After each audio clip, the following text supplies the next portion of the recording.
Hello, class. Welcome back. Um, we're going to be talking about Native Americans and democracy and those wonderful native confederacies like the Iroquois. I hope you all are enjoying the class so far, doing well on assignments. I've been enjoying reading your discussion posts. Just keep up the good work. You guys are doing great. All right, let's go ahead and get started here. Let's start with just some background information on the five civilized tribes, or the so-called five civilized tribes of the Southeast culture area. You have Cherokee, Seminole, Chickasaw, Choctaw, and Creek. And if you did the previous discussion, you watched the film on the Cherokee, the Trail of Tears. And actually, all these tribes experienced removal from the eastern part of the United States. And of course, that's a result of the Indian Removal Act of 1830. Now, the film was mostly about the Cherokee, but the Seminole, Chickasaw, Choctaw, and Creek all experienced a removal. Some of the Cherokee were able to stay behind. Some Seminoles fought the government and stayed behind in Florida. Um, most of your Chickasaw, Choctaw Creek people are removed. These tribes are not small.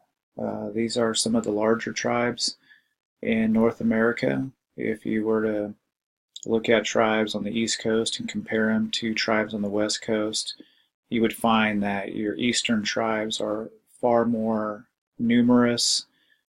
These people are mostly farmers. They're hunter-gatherers as well, but they do a lot of farming, a lot of growing of the Three Sisters and um, the various Native American crops, some of which we've already talked about, and we're going to speak more about those or discuss those in the future as well.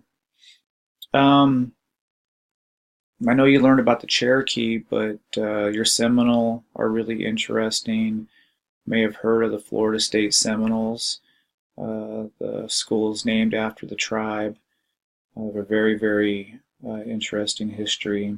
They engaged in three separate wars with our government, with the United States, and they're one of the few people who never signed a peace treaty and were able to remain in their homelands, at least if we're talking about tribes east of the Mississippi. So you might be wondering, why are they called the five civilized tribes? Well, as you saw in the film, at least with the Cherokee, many of the tribal members dress like Europeans. They own businesses.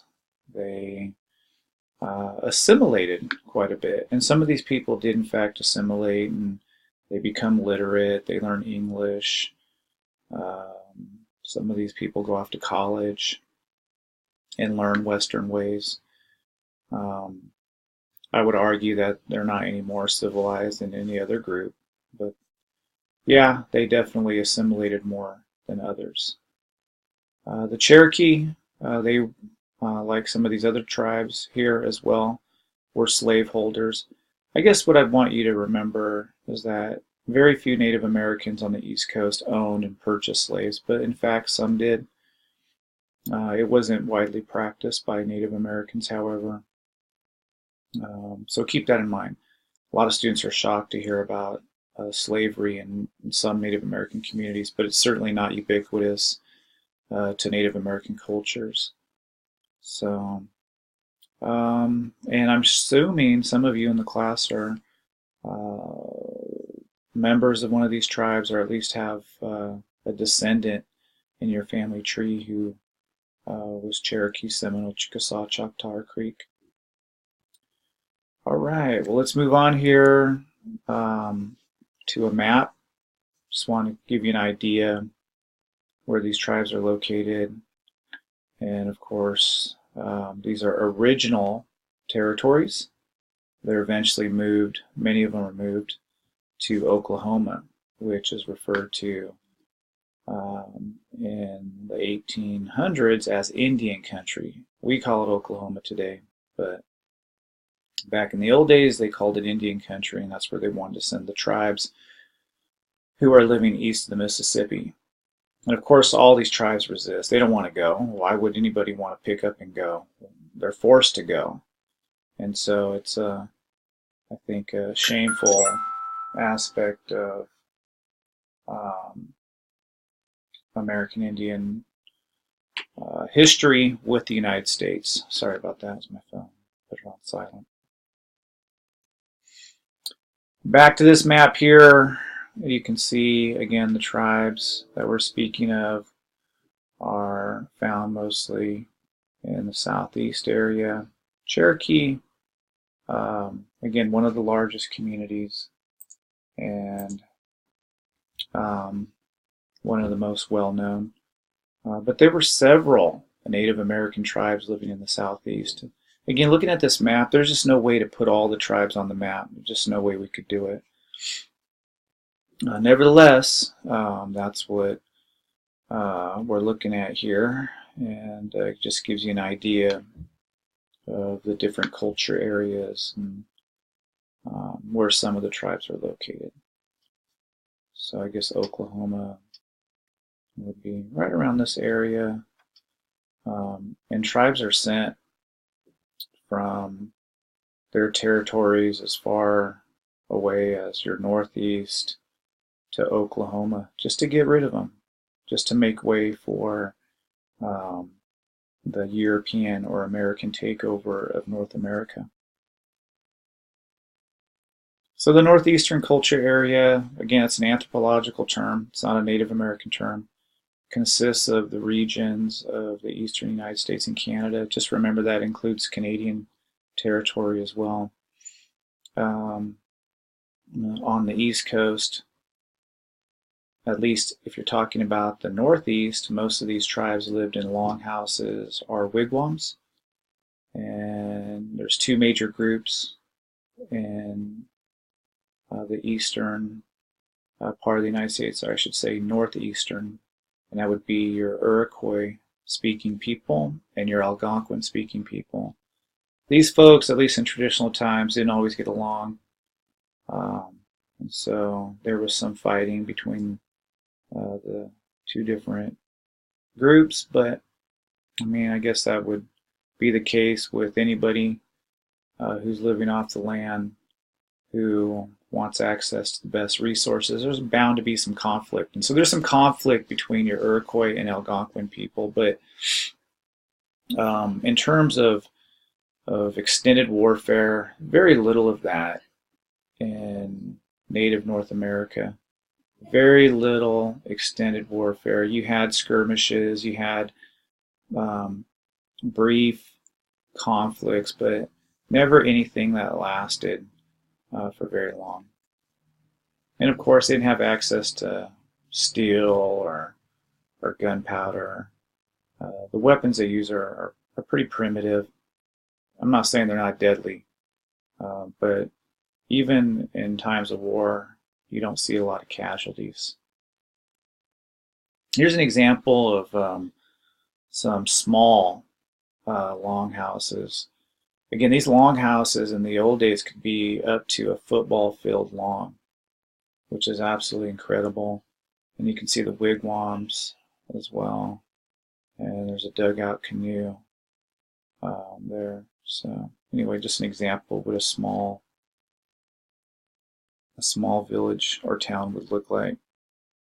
But I've read in some of these towns there may be 30 to 50 longhouses that are longer than, again, a football field. And so it's pretty incredible. They're multi-family housing structures, and there's multiple fire pits as well. And the smaller ones, of course, are wigwams, and it's more of a single family unit. And so if you live in a longhouse in traditional times, you're surrounded around a lot of people. They're all your family. Everybody in the community is family.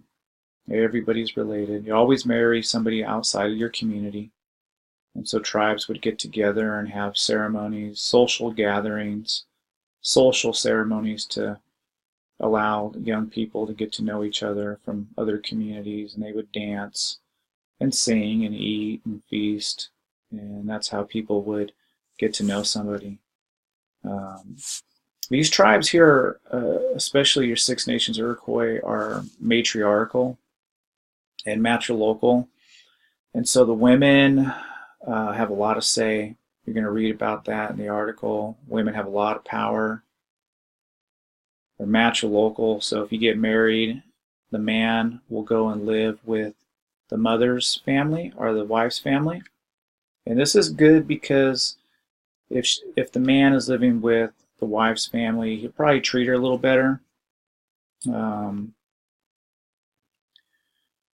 because he has to endear himself to the wife's community.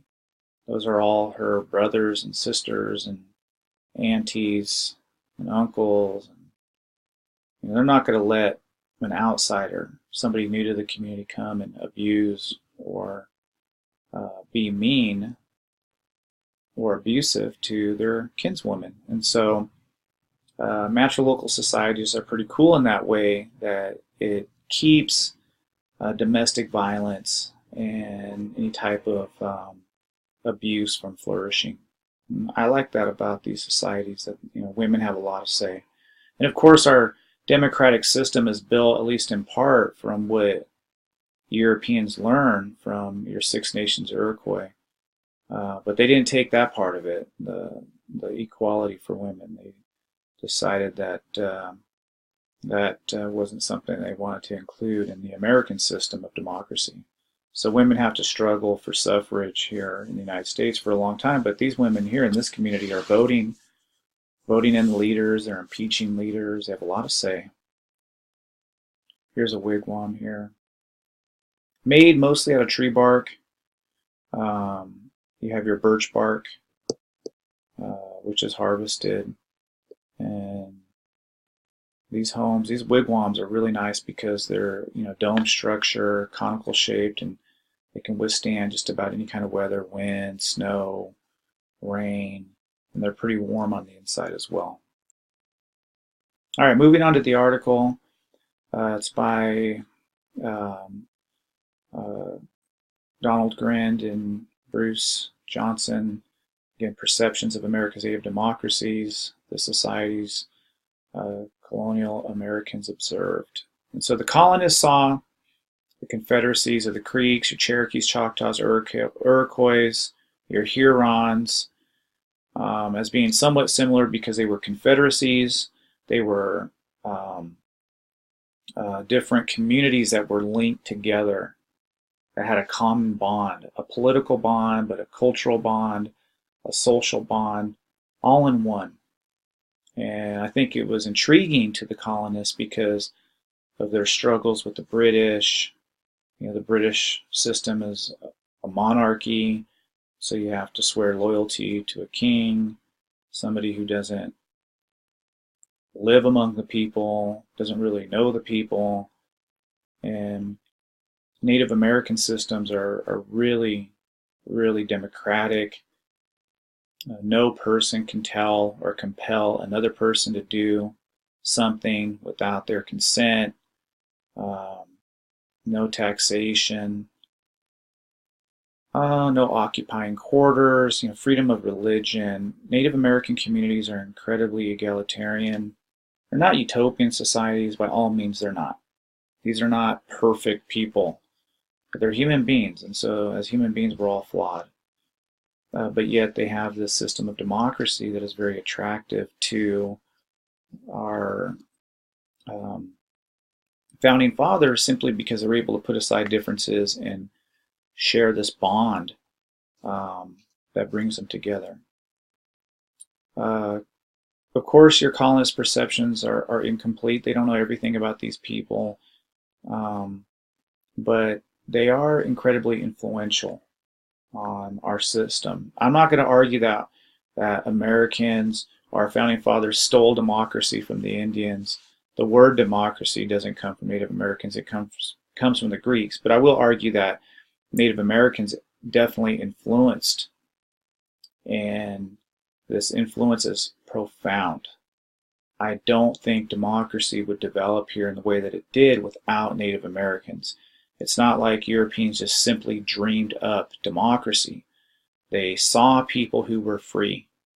They watched them live in free societies. Because remember, Native America and your colonial America are side by side. And there's a lot of contact. There's a lot of movement between the communities, a lot of trade, a lot of diplomacy.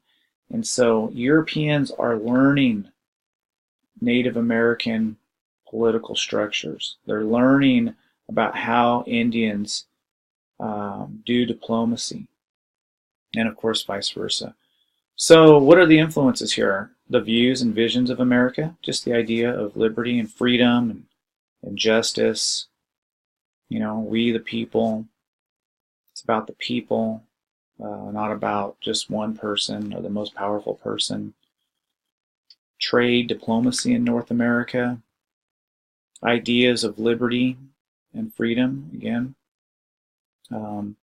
These ideas, I would argue, liberty and freedom are embedded in most Native American societies. I would argue that this is across the board. This is something that is ubiquitous to Native America, is that these people believe in freedom. They believe that a government shouldn't have control over people's lives. It's really across the board. But our founding fathers are probably mostly influenced by your Iroquois system, your Haudenosaunee people. Again, equal representation, the idea that everybody should be represented. It's not like, you know, just a handful of people should have all the control, have all the money, all the wealth, have all the say. Everybody should have a say. Everybody in society is valuable. Everybody in society has an opinion. Everybody in society has needs. And they should all be represented equally. And of course, American feminism, because of the system that your Iroquois people had, where Native American women had so much power. And that was very influential to your American feminists, which I think is really, really cool. And I wish that our founding fathers would have incorporated that part into the system. But, you know, they left out a lot of people. They left out women. They left out landless Europeans. And they left out, of course, African slaves and people of color who they owned as property. And so our system, by all means, was not very inclusive. So they wanted democracy, but at the same time, while they're developing democracy here in the colonies, they're incredibly oppressive towards people of color and, of course, women. So native systems of government had the common theme of democracy. We already talked about that. They permitted maximum freedom to nations within confederacies, to individuals within nations. Again, the Iroquois system is the one that we know the most about. Probably one of the longest running representative forms of government. And nations within the Confederacy had a lot of freedom. And so even though they are all linked together, it's not like one nation could tell another nation what to do. And so it's kind of like state federalism today. The state of California can pass laws, and the state of Arizona can ignore what laws we're passing here, and they can pass their own laws. And I think the debate about marijuana, whether or not it should be legalized, you know, the state of California, we had medicinal marijuana law passed, and then eventually I think we have a recreational law, but some states don't have that. And so state federalism, the way it works today, can even be traced back to Native Americans. And of course, individuals within nations, you know, the fact that we should have freedoms and liberties extended to all people, and the government shouldn't infringe upon those. And Native Americans really believed in that system. And you have to think about these civil societies as being incredibly functional in the sense that there's no jail system. There's no police force. And so people really have to buy into the system that you have to be respectful of other people's rights, of other people's liberties. Um, there's some mechanisms in place to deal with bad people, because I'm sure there's people who didn't behave and did things they shouldn't do and harmed society.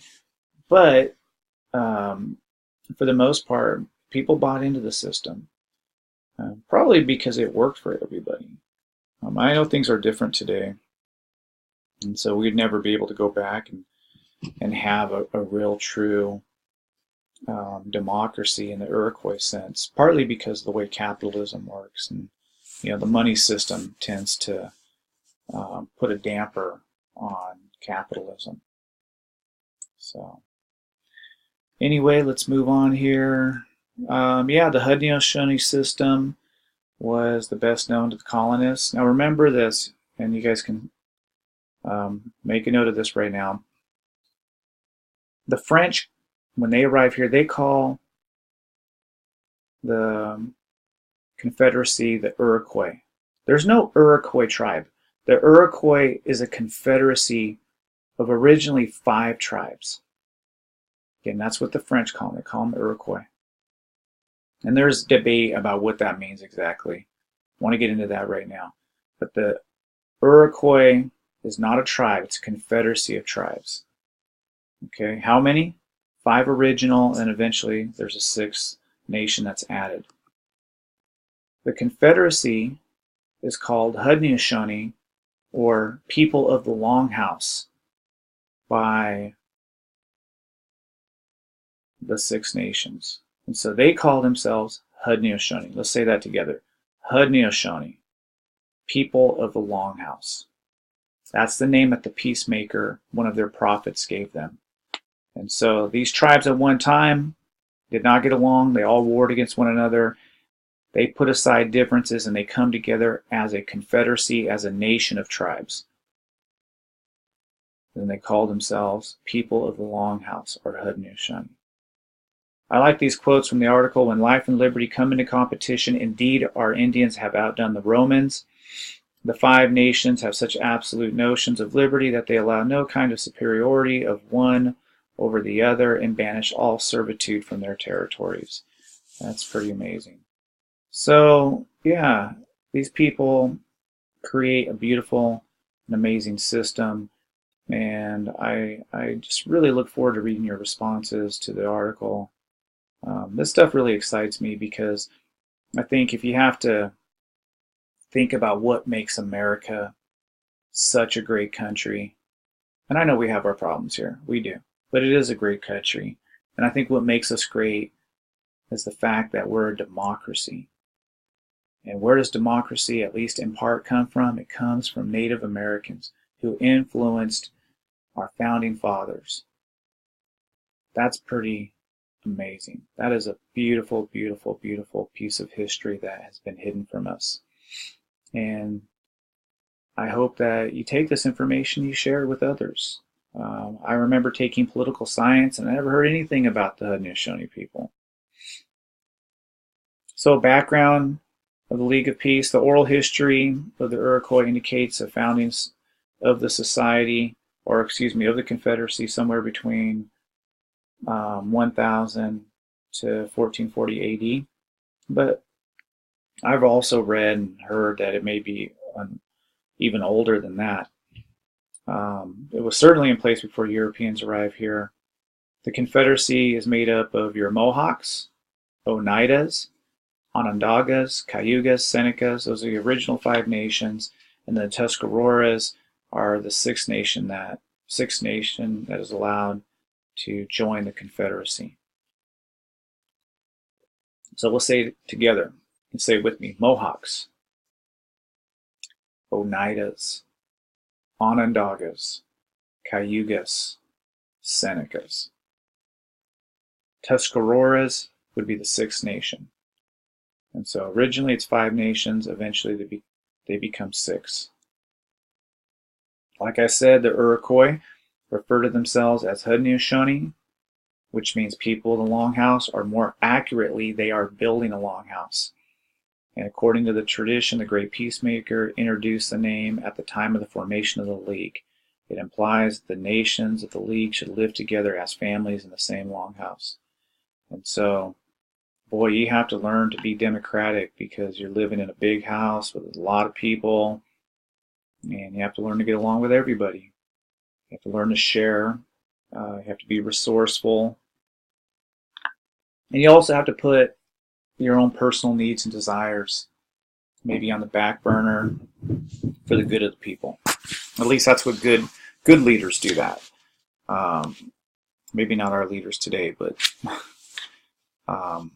this is a new time. You know, it's 2017, and in the future, hopefully, we'll get better leaders. Right now, I'm not so sure our leaders are doing their democratic duty. But these people here, they have a beautiful system, and it's one that focuses on family, community, love for the children. Every child has a home. There's no homelessness in these communities. There's no insane people walking the streets. Everybody is family. Everybody works together for the good of the community.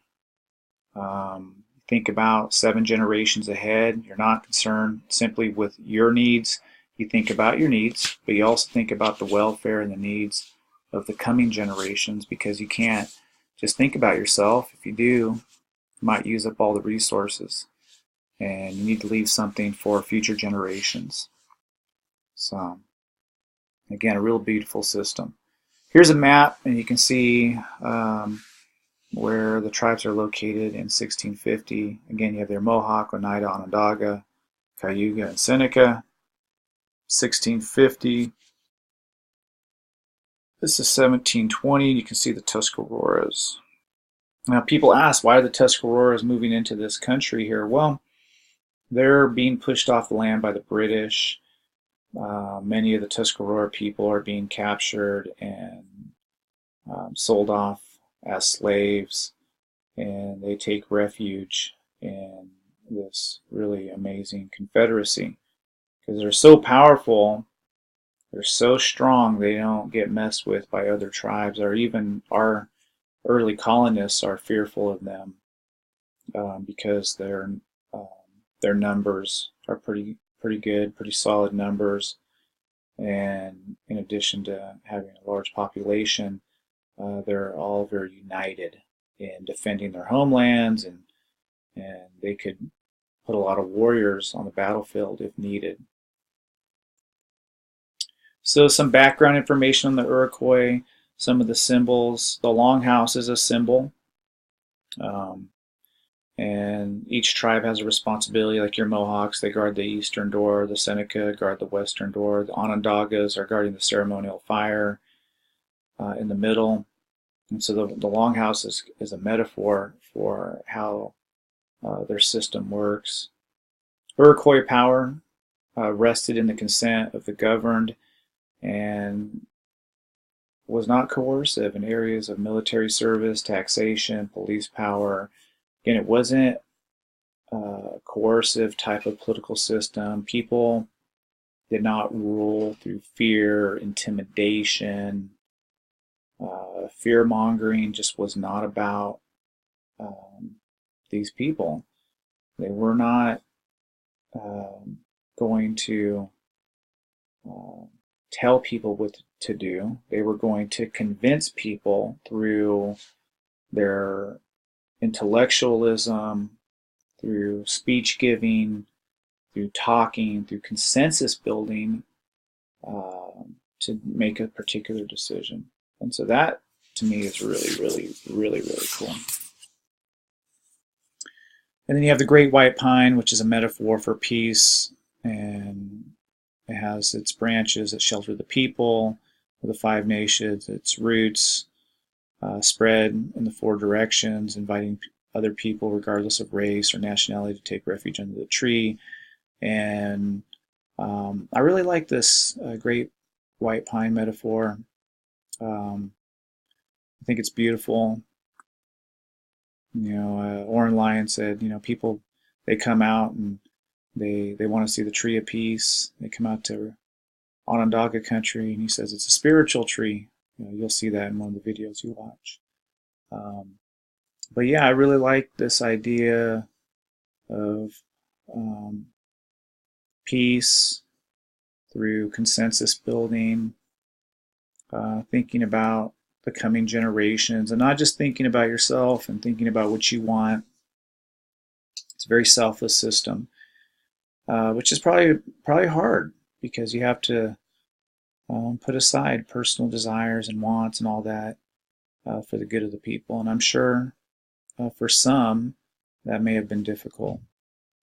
So we're going to take a break here, and we'll come back to this lecture.